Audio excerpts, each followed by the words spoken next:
This lesson, which will probably be multiple videos, covers the different types of ways we record data for statistics in Math 1.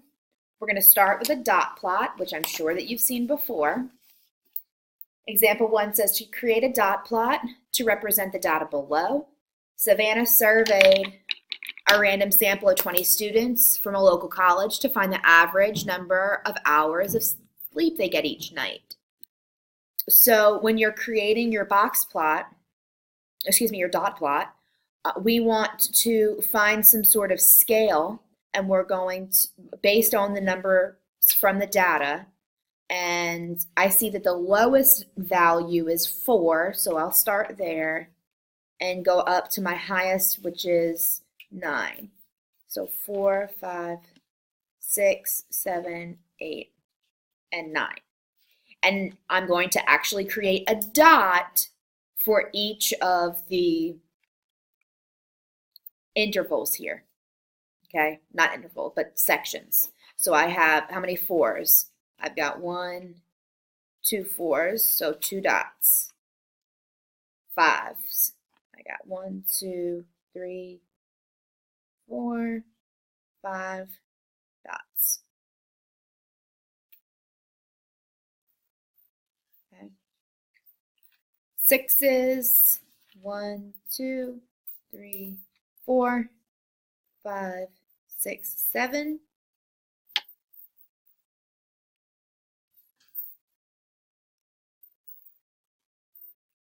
Okay. 7, 1, 2, 3. 8, 1, 2. And then there's 1, 9. If there were no values of that data, you would just leave it blank. All right, so then I can find, from this, I can look for my mean and or my median. So remember the mean is that average, and if I add all those numbers up and divide it by those 20 students, it would be about 6 5/100. That's about the average amount of sleep that they get. Another average that you can find is the median, or that middle number.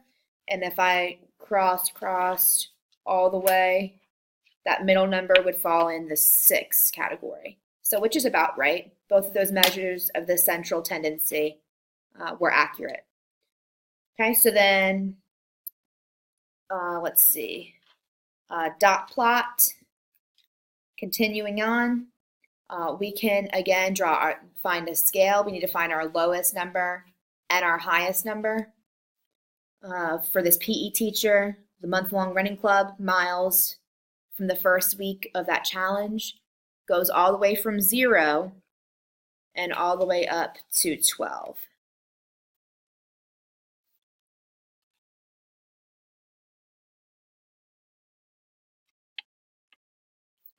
Okay, and you can go ahead and fill out each of those dots. There's 1 0, 1 2, 2 3s, 5 5s,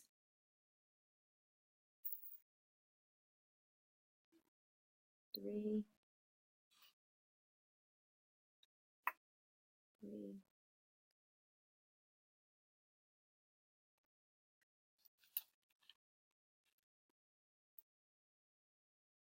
and 12. Okay, and again, to find that average, we can look at the mean. So you can average all those together, which is about 6 13/100. Or we can look at the median, so that number in the middle, which is 6. All right, let's move on to histograms. Histograms are hugely important in Math 1. So we're going to start by looking at the time and minutes it took members of the cross-country team to run their 5-kilometer race. So each of these are in minutes and seconds. Okay, so that first is the minutes, and then the colon, and then the number of seconds that it took them to run this 5K race. Whenever I am creating a histogram, it's helpful to set up a frequency table.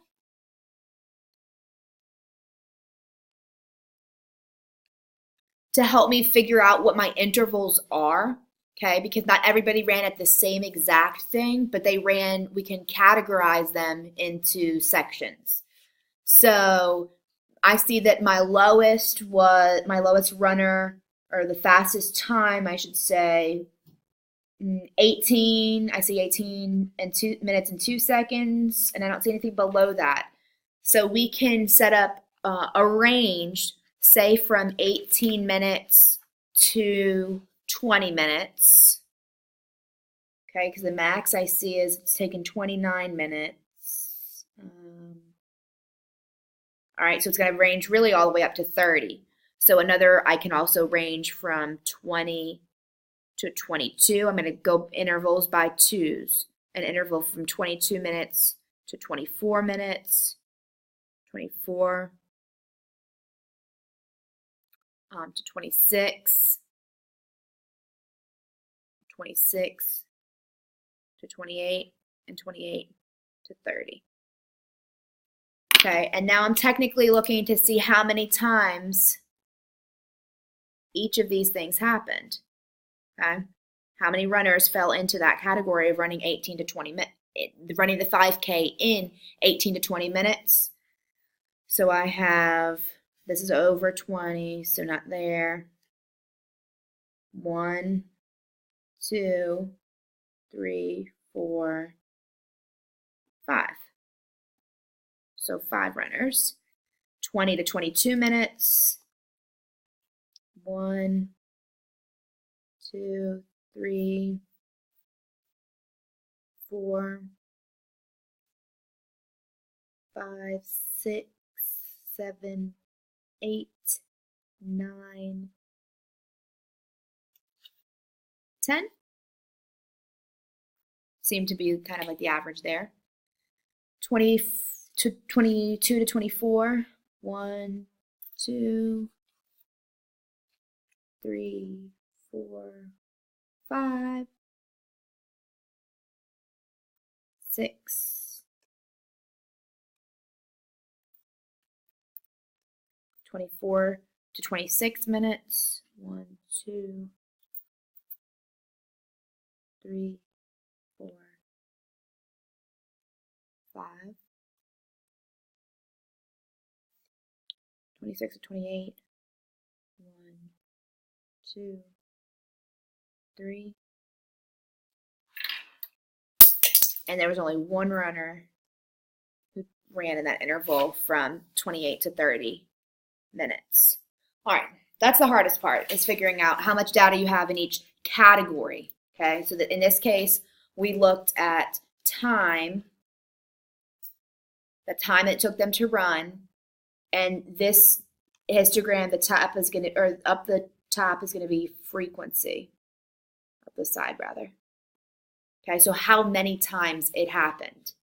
Okay, my frequency range is all the way from 1 to 10, so that's how my range is going to be up the top, 1 to 10. And then my time is going to be my intervals. So it starts at 18 minutes and went to 20, and then from 20 to 22 to 24, 26, 28, and 30. So when I create this histogram, it's going to have my bars are going to have to touch. So the first one, the frequency was 5. This second interval, there was 10 runners. The third one was 6. And then 5. And then 3. And then 1. And that's how you create your histogram. We can go ahead and do this one, the second example quickly.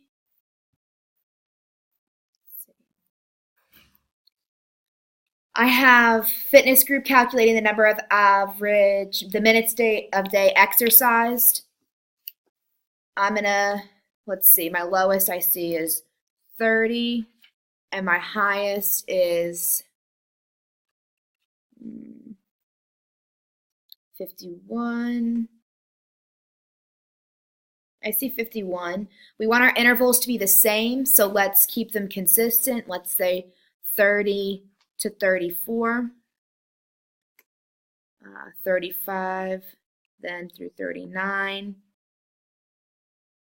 40 to 44, 45 to 49, and 50 to 54, okay?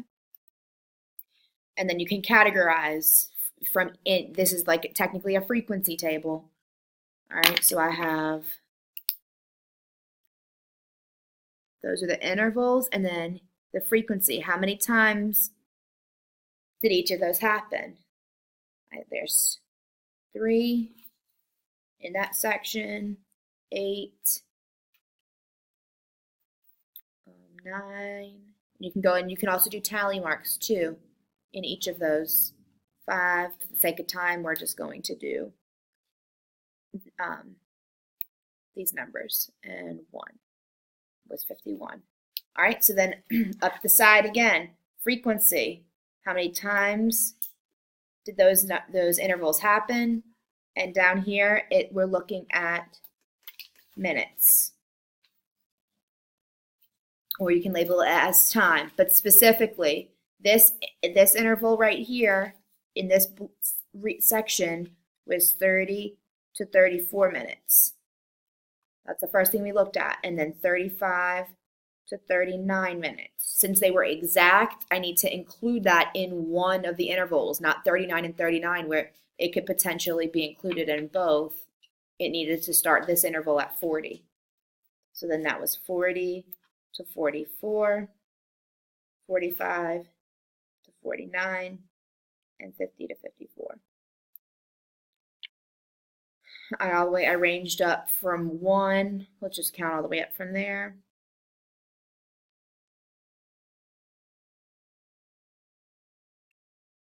And then I can create my histogram.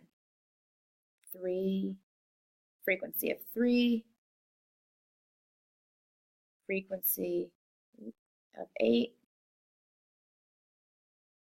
frequency of 9,